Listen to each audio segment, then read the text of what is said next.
All right. We're here, everybody a critic, to talk about Spike Lee's newest movie, Highest to Lowest. It's his 24th feature film overall, just so you guys know. His fifth collaboration with Denzel Washington. It stars Denzel Washington as David King, Jeffrey Wright as Paul Christopher, and young A$AP Rocky as young Felon. It's a reinterpretation, not a remake directly, of Akira Kurosawa's 1955 movie High and Low, which the basic plot is a music record producer. Um, son is believed to be kidnapped. The person holding him hostage is demanding a lot of money for his return, and the movie plays out from there. So first, I want to start by asking our panel here, what worked for you in the movie? What did you like about the movie? We'll start with you, Alexandria. Yeah, I think a lot worked for me in this movie. Just full disclosure, I have not seen that many Spike Lee joints. So I believe this is like maybe my third. I've seen Chirac, I've seen He Got Game, which I love, and then this is my third that I've seen. And I think that there's a real uniqueness and something so original about this movie. And like, I think the other Spike Lee projects I've also seen have that similar feel where they feel like distinctly um, separate from anything else you've ever seen. And, you know, this one in particular, I think um, was so chaotic in nature, but it also felt really grounded to me. I really liked um, the use of sound and like the use of music and all these elements that kind of draw you in um, through audio more than anything else. I think that was something that really captured my attention. I noticed that me and the other like four or five people that were in the theater with me as well, like I could hear people commenting on how like, whoa, like they would have physical reactions to the sound in the movie. So I think that's something that really worked for me. Plot wise, I think it's pretty straightforward. There's no frills. You're in for a pretty exciting movie. I think the other thing that really worked for me is that I did not watch the full trailer for this. So I kind of went in, you know, no preconceived notions, no real understanding of what I was going to see. And I loved it. So yeah, that's what pretty much worked for me for this. Nice. How about you, Greg? Okay, a few scenes stand out to me. I really liked the scene between Denzel and his son in the room, where I'm trying not to spoil it for people, but his son kind of, feels like he's standing up to him in a way towards the end of the conversation. And Chris, maybe you can relate to it, but that's when his father checks him on some man time, like. And I really think that did a very authentic job of showing the dynamic between a growing boy, his wants and desires, and versus talking to his father, a grown man. Um, and I feel like a lot of black young men will be able to resonate with that, no matter what your dynamic is with your father, good, bad. We've all had that one moment with him where it's just like, all right, big man, if you gonna get out there, please know what's good. But I really liked that, and then I really liked the I'll say the crescendo of the movie where two of the very important characters talk in the studio. I think that was the best acting and the most genuine acting that Denzel did throughout the entire movie, and I really wish that it could have been more of that. But yeah. Yeah, nice. I like what both of y'all said. Greg, I do really relate to that moment between father and son. All of us with black parents is like, even when your parents are dead wrong, they are right, and you better not question what what they're saying. Or there's a way to go about telling them they're wrong For sure. that you have to kind of tiptoe. Yeah. And they'll let you know if you're not tiptoeing right. Yeah, for sure. for sure. And like it wasn't just like just the sentiment of it, like literally what happened. I was like, wow. Literally what happened. Yeah. Because that happened to me as an 8 year old. Better know whose house this is, boy. Yeah.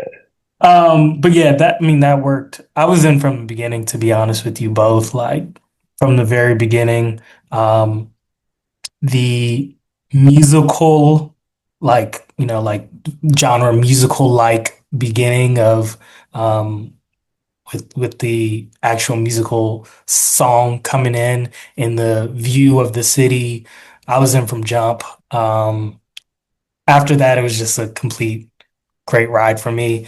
I know it sort of started slow. I felt that the first time I saw it. The second time I appreciated it a little more just because I knew where it was getting to. And I do like the contrast between um what happens up at the penthouse level and how that has a um, a vibe to it, if you know what I mean, versus what happens on the real streets. And I think Spike did a good job of doing that. And to your point, Alexandria, just Spike is Spike, and so many movies we get are like standard, and he's just a little different. Like some things he does just really don't work, but I appreciate that he's himself, through it all. So I enjoyed the movie quite a bit. Now, if I'm gonna pivot to what I didn't enjoy so much about the movie, um, I thought there were just times where it felt a little too melodramatic, if that makes sense, a little soap opery. I know Spike Lee's always a little more dramatized than anyone else. He's been even in his greatest movies, I don't know, what people want to say his greatest movie is, but Do the Right Thing is, I think, the one that everyone points to, no matter who you are. It's as dramatic and soap opera and a little corny, and that's just how he is. It's his personality bleeding into the movie. But I thought some of it, especially some of the scenes when they were in uh, uh, the offices of the record company, I felt a little too soap opera to me. But not much I didn't like, to be honest, with it all. So let's reverse that order. Let's go back to you, Greg. Yes. A lot didn't work for me, just plainly. Um, and it's not even the conventional Spike Lee stuff. Like he's gonna have the straightaway camera angle where the person is just talking. He's gonna have the varied angles where a short person looks tall, a tall person looks short. Like, that's what he does. That's how he makes his movies. So, all that was fine. I just there was just the movie felt very disconnected to me in a lot of ways in that they were, talking about, and I'm not trying to give too much, but they were talking about the main thing he has going on in his business world. And then, you know, all of a sudden this thing happens, the main thing of the movie happens. Um, and it was almost as if like he didn't react like a human almost.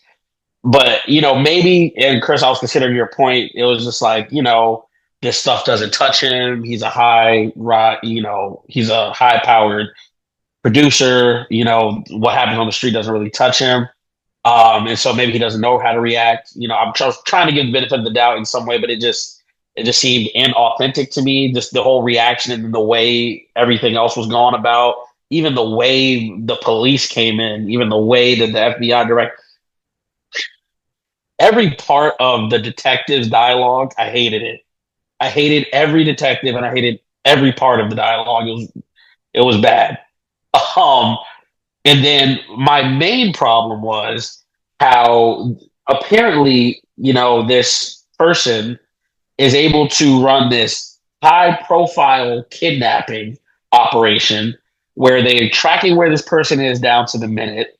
Then on top of that have coordinated 15 to 20 guys so effectively that they catch a bag in real time and then get it to moped drivers and then have a coordinated style of going forward and backward, and drop offs and handoffs. It's so sophisticated, but then when it's time for, you know, security at his studio, somebody just walks in, and it just didn't feel like a fully fleshed out character to me, or a fully fleshed out idea to me. Um, and maybe, I don't know, it just wasn't for me. But um, I also didn't really appreciate the dynamic between um, Paul and David.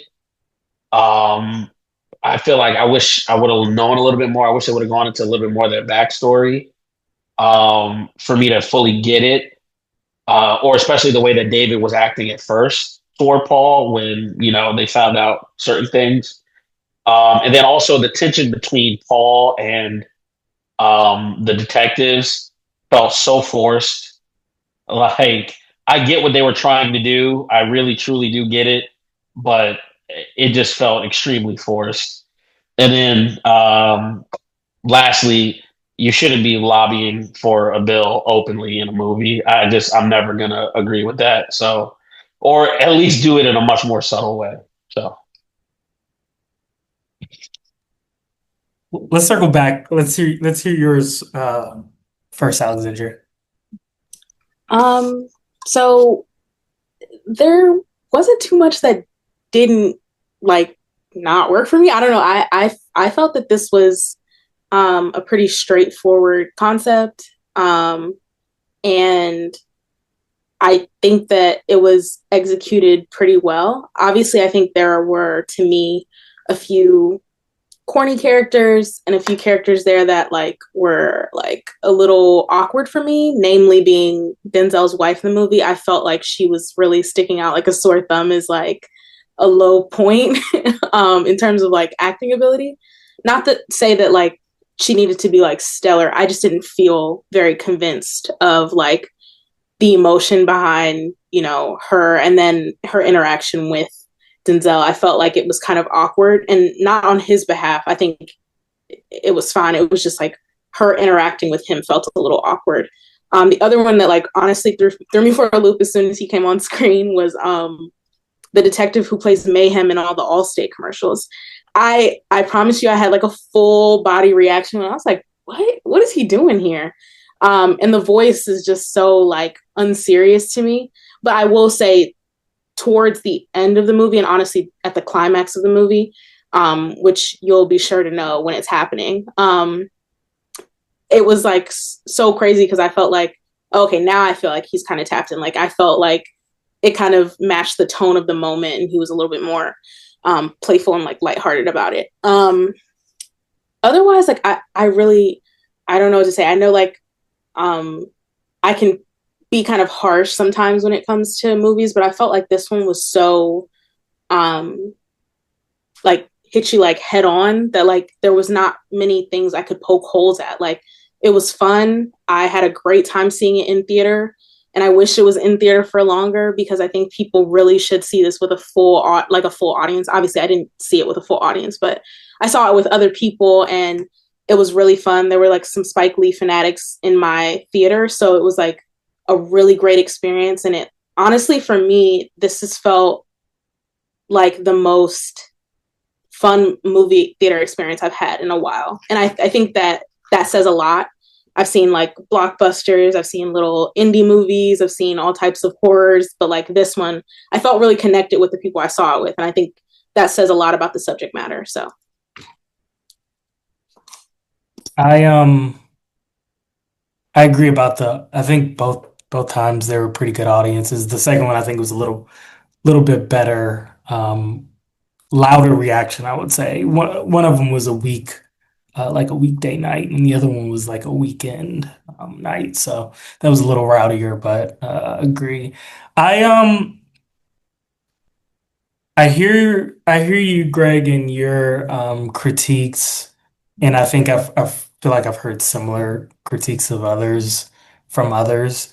I think it's not a remake, but it does stay true to like the basic, um, a guy moving up in his career and trying to make a big move gets interrupted by the kidnapping and then is forced to make a moral decision.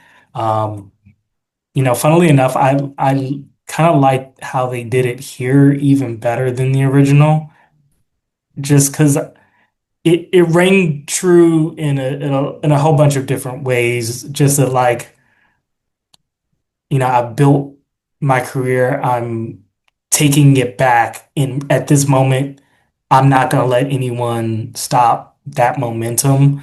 Morals, the reason why I do like it so much is like a capitalism is it bad?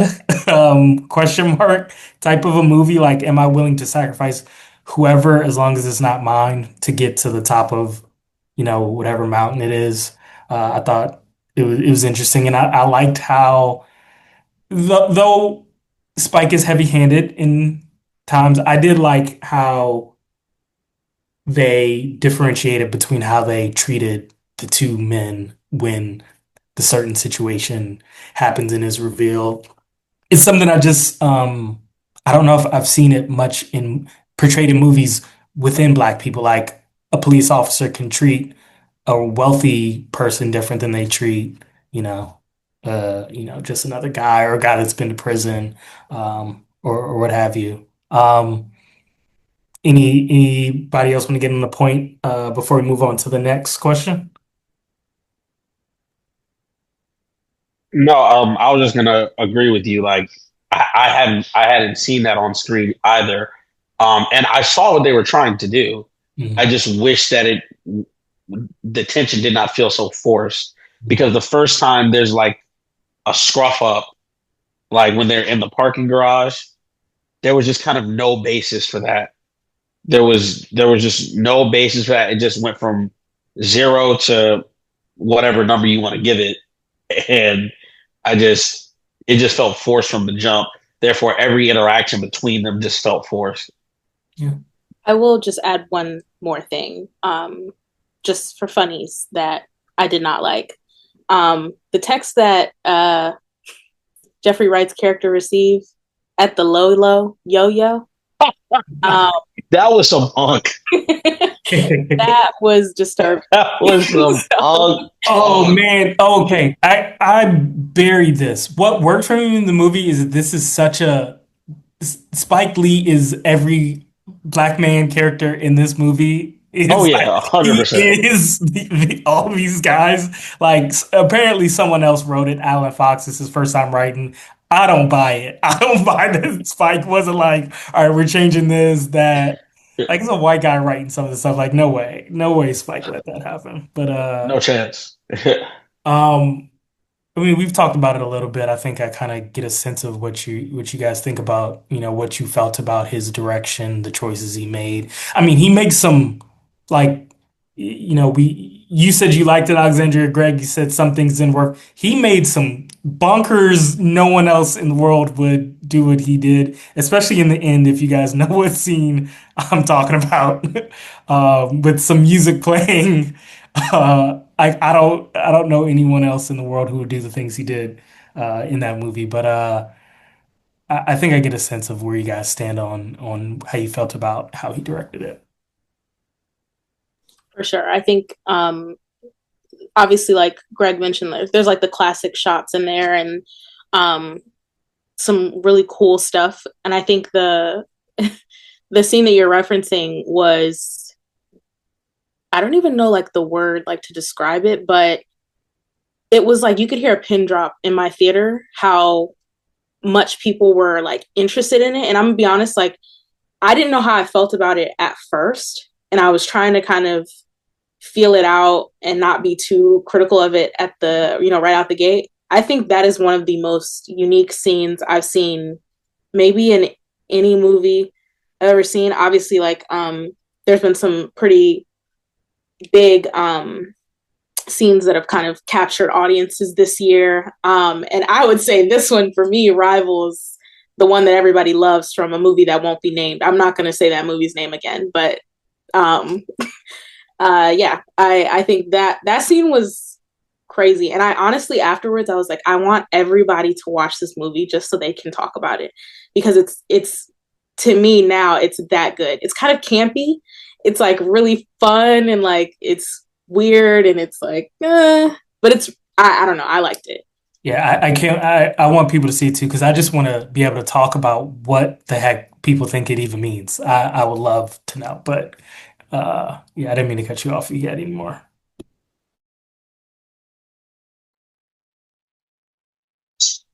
Oh, do you have any more, Dre? No. Okay. Um, how did I feel about Spike Lee's direction? Again, like I'm fine with all the typical Spike Lee stuff because you're going to see a Spike Lee movie, so that just kind of is what it is. Um, but there were just a few places where I wish he kind of just would have, I don't know, fleshed out the movie or kind of the characters' relationships a little bit more. Because like I'm a big dialogue person, and so maybe that's just a me thing. Like I really want to be in the world of what the characters are saying to each other. Like I feel like there was just a lot of filler and a lot of just random things that were said. Um, and I really wanted to feel the characters more intertwined with each other. Um, I feel like the movie should have ended three different times before it actually ended. So I feel like I didn't like that direction decision.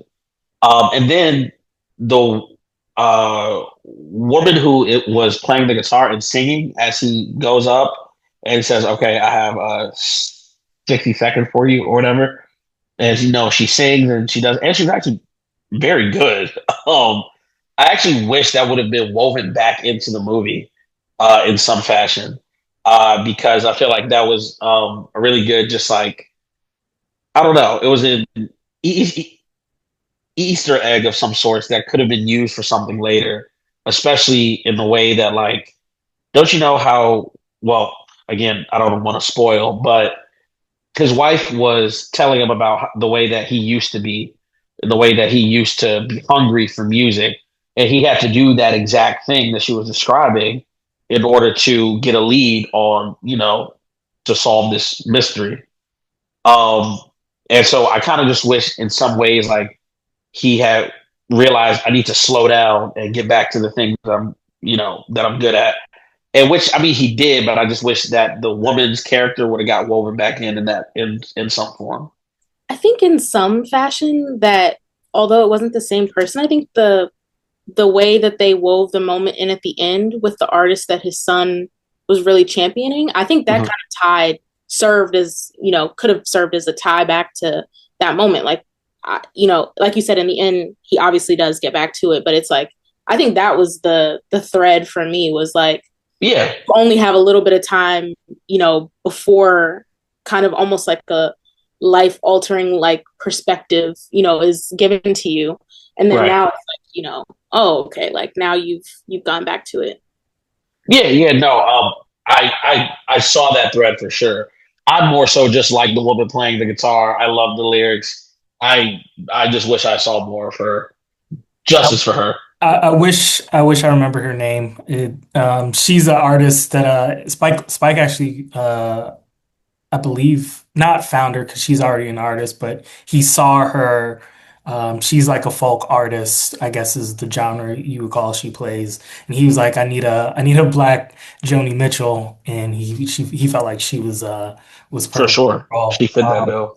And I'm not the Mr. Bible guy, but I hear because Denzel Washington's character's name is David King, Yep. and the woman sings about King David, and that's Yep. what he calls himself as well. I hear there's some parallels between the biblical story of King David and Oh, just like 100%. not like super tied in, but just like the vibe of making a moral decision, all these different things.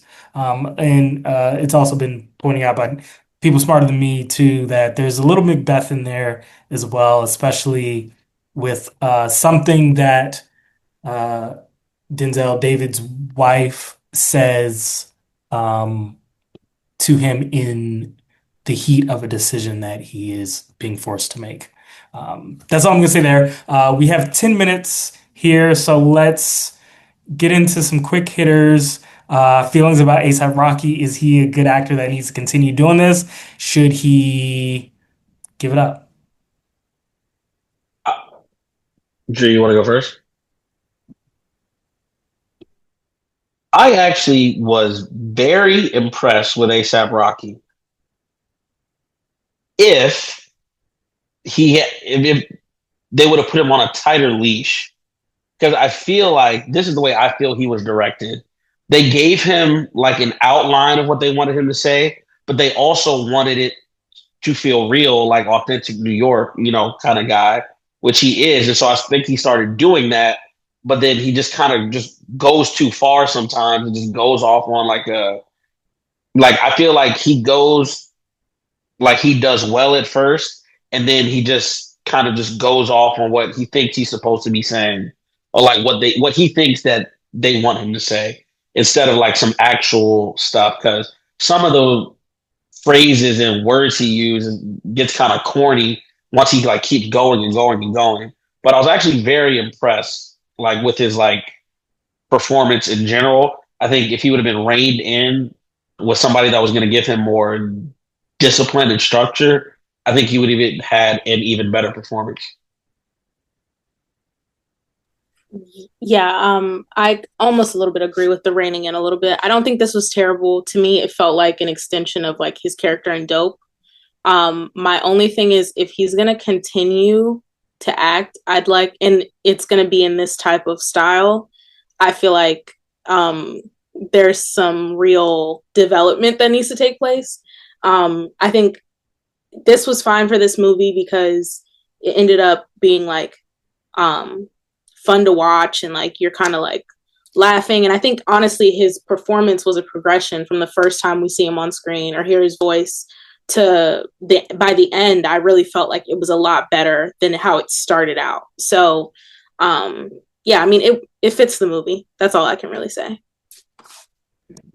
Yeah, not that you guys were killing him or anything, but I think I disagree. I do what I will say about his acting is I think he needs to be in front of the screen. He's voice acting is not his specialty at this point. I think it's a hard thing for a lot of people to be able to play off something when you're not physically there, off people and off, direction. But I thought to stand up to and with Denzel Washington in a home game of a Spike Lee movie in two of the scenes towards the end of the movie. I just, and his running, guys. Did you see him running those Tims? Come on. Come on. Come on. Come on. All right, on this point of acting, is this good Denzel? Is this Denzel who's lost the fastball? Is he just playing a caricature of himself? And I want to start with this one. I thought, man, like I said in my uh, overall thoughts about the movie, it was a slow starter, but I thought as I saw the arc of the movie go, I could see why it was a slow start for him. I thought, man, he's struggling here at the beginning. The first time I saw it, I was like, it's a little shaky. But again, finishing the movie and then coming back and seeing it again in those new eyes, I thought this is really good Denzel Washington. I mean, it's a comfortable place. He's playing a New Yorker. I mean, the guy bleeds who David King is, especially the success that he now has. Um, he's good at playing off other people. I think he did, great in his scenes with his wife, with his son, with A$AP Rocky. He can also play by himself. He doesn't need anybody. That scene when he's by himself talking to his pictures and like who, I just it's a I hope we get to keep seeing him act. I have been disappointed in like his choices of the action movie kind of tilt he's gone on because I think he still got a lot left to give, and I think um, he seems to be not be that energized by movies, to be honest. It seems like he loves to be on the stage more, but I hope he keeps, challenging himself and um, signing up for good movies, honestly. So, Um, yeah, I didn't notice any shakiness. I'm gonna be honest. I think um, right out of the gate, I was like, okay, like I'm set. Like here we go.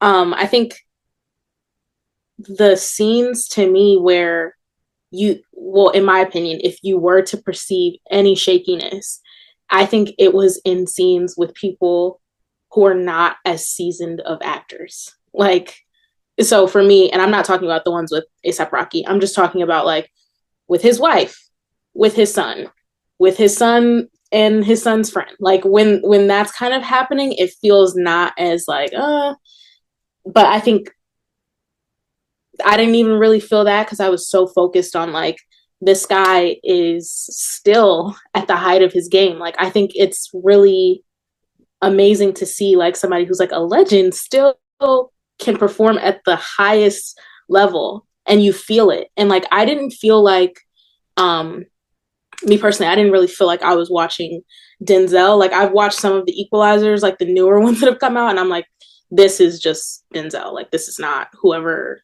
I don't even know the name of the guy who the equalizer's name is in the movie. But this I was like, this is like King David. Like this is a music mogul. Like I don't know. It really was a great performance. It was very transformative. Um, for me, Chris, uh, to your question, I don't think he's lost the fastball. I think all he's got is the fastball right now, or at least that's all he's been throwing. Um, because this felt just an amalgamation, and I would never try to defame, Denzel Washington by saying outwardly a caricature. So I don't want to say that, but it just felt like just a grouping of all of his characters, just like whoever Denzel plays, like whatever Denzel does, type of thing. And I felt that way as well in Gladiator, where he has some really good moments, some really good acting, but then it just every other thing is just kind of coasting, where it's just like he's just playing Denzel, and he is, in my opinion, the greatest actor living. Um, so I 100% get that, especially when you're in a movie where only maybe one and a half to two people are of your acting caliber, or like can even claim that. Um, so I can kind of feel that for sure. But I just I just think that the only times where I'm like, wow, this is really good, genuine Denzel acting, or the scene with in his son's room with his son, and the studio scene where where we get kind of the magnum opus of the writing.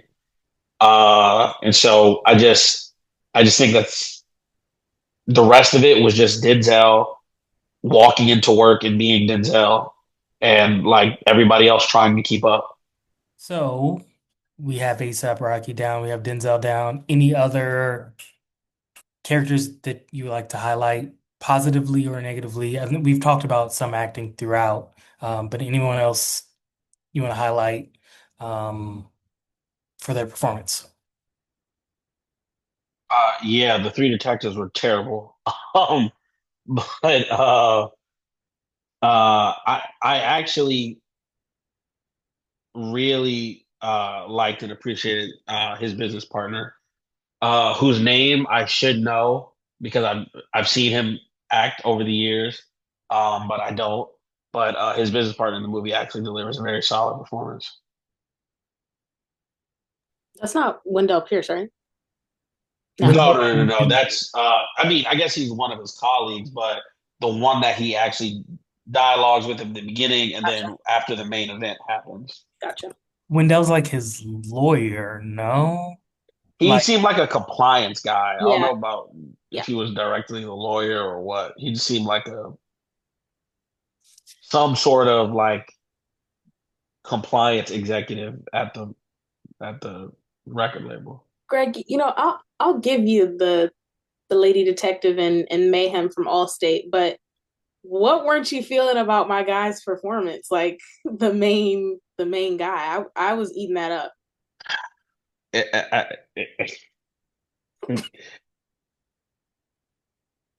I just I'll save it for the podcast when we start the podcast. Oh, you No, it just none of the lines seemed authentic to me. The most authentic thing he did was when he like when Paul is doing the whole "Am I free to leave? Am I free to leave? Am I free to leave?" thing, and then like he gives his final yell.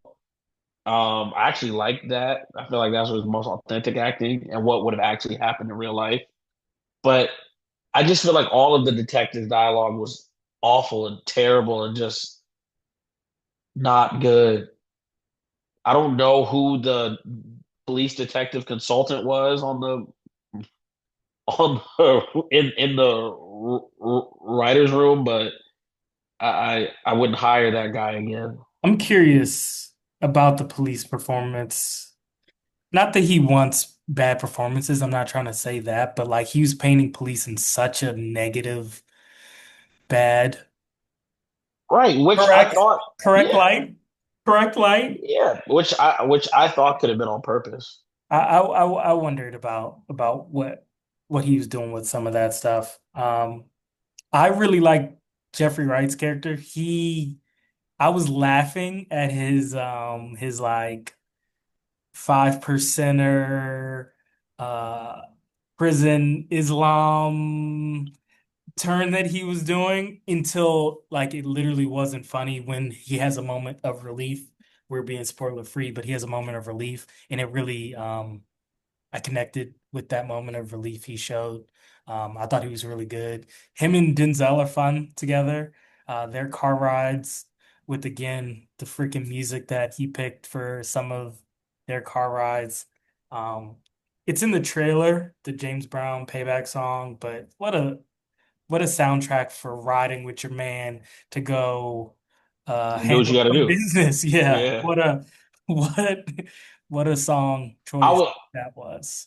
I thought to myself, that is such a perfect pick, like Yeah. to go ride with your old ass man to go try and handle something like Here's y'all some 20 shit y'all again. shouldn't be doing. Yeah, this y'all shouldn't be doing like y'all 20 years old again.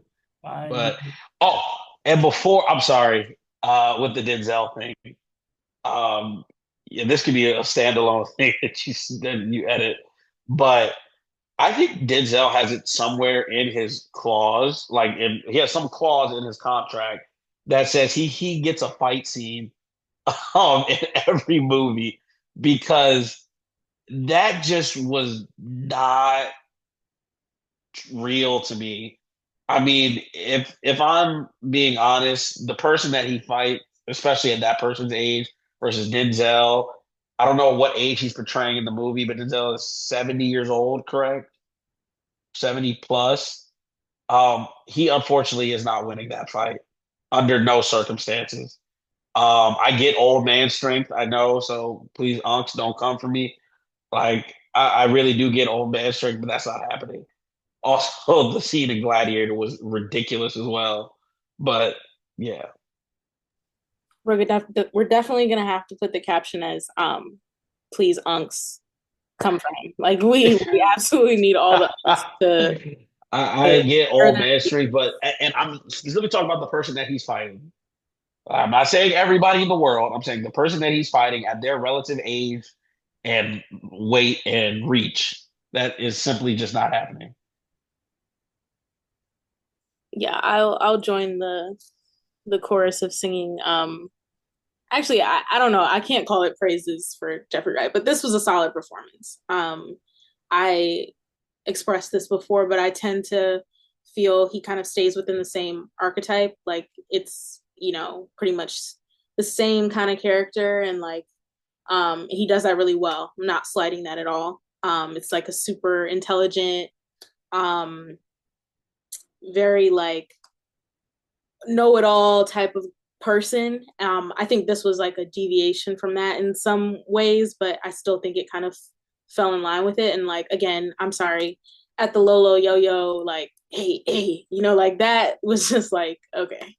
Um, I've seen also Jeffrey Wright in another movie. I can't remember the name of the movie, but it was a pandemic movie when it was released, and he was also playing this kind of like gangstery type of role, and I hated that. So I liked that this one at least had some different, like some depth to it. And like Chris mentioned, the scene where he feels relief, I think was probably one of my favorite in the entirety of the movie. So that was it just felt so real, and yeah, I like that. So Jeffrey Wright, you get a solid performance from me, buddy. Keep it up. What do you guys make of this of the current movie landscape of like a movie's only staying in theaters for a week, 2 weeks? So first of all, people, if I'm the average viewer, I don't even need to go to the movie because I know it's gonna come out. And then if I'm the, the producers or whatever they are, Apple Films and A24, who I think Spike was dissing in the movie as well. Something about the door title of the op being A24 felt like a little something, and maybe why they're not pushing it as hard as they should be. But like, what do you feel about this age of streaming where you don't have to go to the movies? The people making the movies, not the filmmakers, obviously, Spike wants you to go to the movies, but the people paying for it, I guess, don't want you to go to the movies.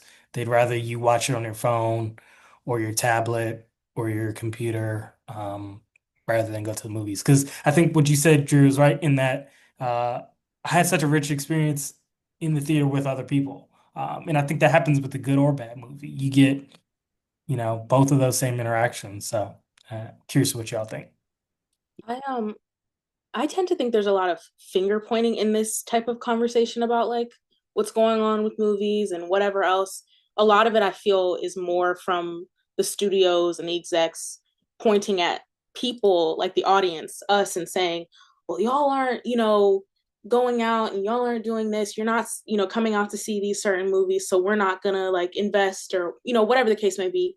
And then for us, we look back and we're like, well, we don't get a chance to even like it's not in theaters long enough for us to even see it. I think it's a really frustrating uh game of like placing blame. And I think for the execs and those people, it's like I think back to um at least growing up and stuff, like movies were an event. And in order for movies to be an event, you have to let them sit long enough for folks to see it and then generate chatter about it. If you give me, I'll give an example for myself right now, is that I wanted to see, ooh, no, I want to see Weapons. I'm going to see Weapons. And also Superman, which arguably did have longer runs, and Weapons is obviously still in theaters, and I'm sure Superman is in some select theaters. But it's the way that you go from it's out, it's in all of these theaters, and then next thing you know, you have maybe two to choose from, and there's two times. You have to let people like find the time, like it, in order to generate the same and replicate the same experience that like I know I grew up on. It was like I would go out to dinner with, my family, and then we're like, hey, let's go see a movie, like just spontaneous, like that type of experience I think can be replicated again, and there's a taste for it, and we know there's a taste for it because Letterboxd exists and AMC A list, and people are talking about all the movies that they want to see when they subscribe, or Regal's, club. Like all these things are evidence that people do have the appetite for it. And now I think it's on them to kind of give us what we've been wanting. Yeah, I mean, I think this is true. The trailer had just come out maybe 2 weeks before the movie actually comes out. That's ridiculous. Like, people don't even know it's coming out, and love it or hate it when people actually go. But a Spike Lee, Denzel Washington, ASAP Rocky, Ice Spice, like, all these people, I think would get people's interest if they knew about it and if us outside of the coastal elite cities could see it. Because you couldn't, AMC didn't have it as far as I know, and then you can't see it unless you're in a specific city. So, yeah, your thoughts on this, Greg? Yeah, I mean, I think this is just the natural progression of capitalism. We are in the end stage of hyper capitalism. Um, it used to be that our good capitalist overlords knew that there was a place for the arts.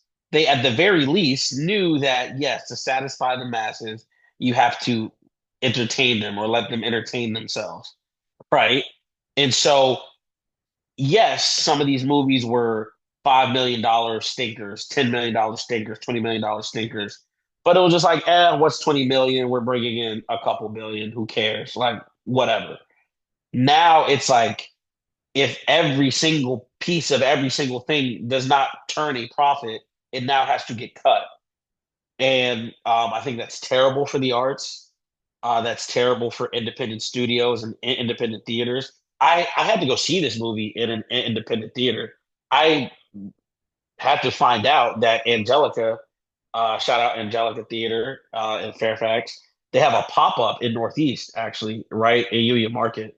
So I went and saw it there. Shout out them. But yeah, like well, and the reason I had to is because it was not in one of the big theaters. And so I just, for me, it just shows us where we are as a country, where capitalism has taken us.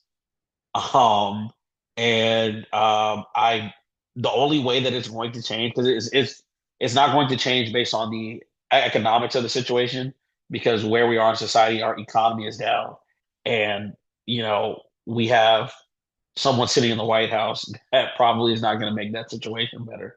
So it's going to have to come from the executives in the studios saying, "Here, damn, fine, have these little movies." um in theaters for more than a month at max. Like, there was times where if a movie came out at the beginning of the summer, you could see it at the end of the summer. And unless it's a big superhero movie, or unless it's a big franchise, you just don't see that anymore. And unless there's change of hearts, you're not going to see that anymore. I have two more points on this subject, and then I promise I'll get off my soapbox. But I think the other thing that is really frustrating is that we have to, like, I don't know. I'm so sick of, when a movie comes out, if it doesn't have this huge supercharged rollout, then no mind Yep. is paid to it. I'm sick of the we have to pair, two, like, I don't know, like, I think a lot of recent successes are starting to really muddy the waters of like what it takes to get butts in seats. Like, we don't need you to, and I loved it. I'm not knocking this at all. I think there are movies that warrant a huge rollout that needs to be like whimsical and crazy. Barbie, great example. Oppenheimer, great example. Sinners, great example. Like, those are like, we're gonna have an extensive rollout. And in a lot of ways, it's because you have an ensemble cast. Like, you have a bigger type of thing you're trying to do there. For this, is it not enough to say we have Spike Lee, we have Denzel, we have ASAP Rocky? I don't like, and I know that they did still have a rollout. I saw them doing interviews where Denzel's taking ASAP Rocky's watch and like they're playing around and being funny. And I thought all that was great. But I'm like, this movie didn't need that type of, it didn't have to need that to get people to see it. What it needed was people, it running in theaters for long enough, and people to generate chatter about it. Like, I posted about this movie and I got responses like, "Wait, who's in this? Like, what is this about? Hmm. Oh, I didn't even know this was playing." Or somebody was like, "I don't have Apple TV."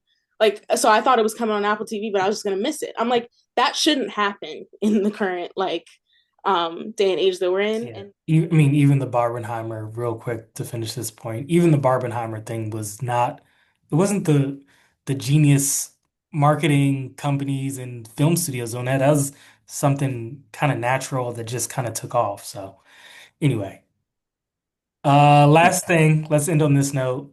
Uh, how have your feelings about Spike Lee as a director in his career been affected by this movie? I think we have a range of who've seen a lot to who've seen not too many of his films. Let me go first quick. To the point we are just making, like, we don't know how many more of these we have left. He's been self-funded, doing his own thing in very small little movies for so long, and finally Netflix and Apple in 1824 give him a shot, like they have given some of his contemporaries.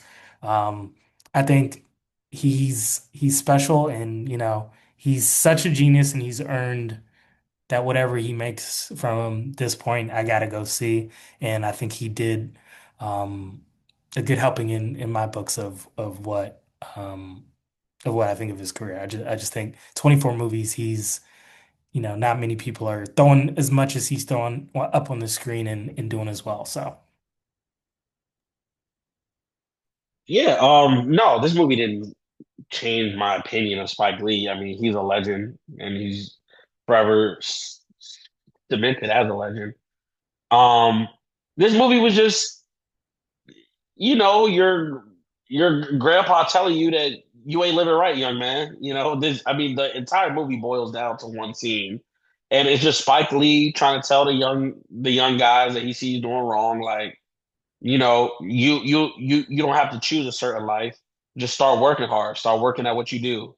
Try and be versatile at what you do. Be the best at what you do, and try to live a fulfilled life that way. So to me, it was just your old uncle or your old grandpa trying to give you some life advice. That's what this movie was. Yeah. And I actually want to add an asterisk to something I said earlier. I've also seen School Days, so that's four total for me. Um, I would say like the way this made me feel is that I need to go back and do my history lesson and watch some movies that I missed out on, like cult classics that I missed out on.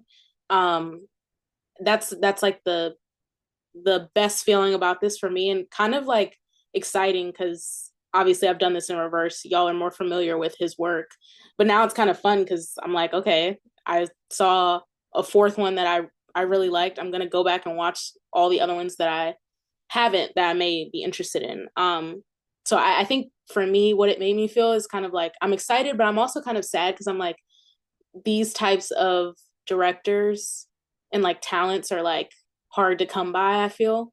And knowing that this movie really felt almost like somebody really reflecting on their long career, and even the choice to pick an actor who is seemingly getting to the point of even reflecting on his career, um, it felt kind of like bittersweet.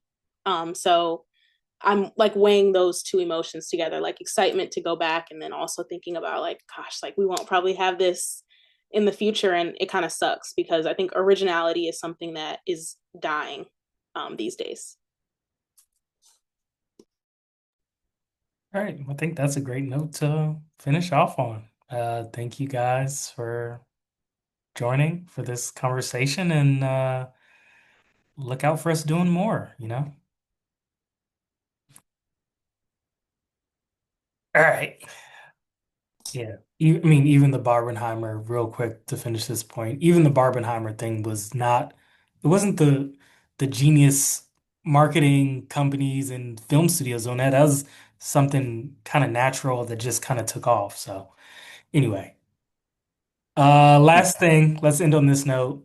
Uh, how have your feelings about Spike Lee as a director in his career been affected by this movie? I think we have a range of who've seen a lot to who've seen not too many of his films. Let me go first quick. To the point we are just making, like, we don't know how many more of these we have left. He's been self-funded, doing his own thing in very small little movies for so long, and finally Netflix and Apple in 1824 give him a shot, like they have given some of his contemporaries.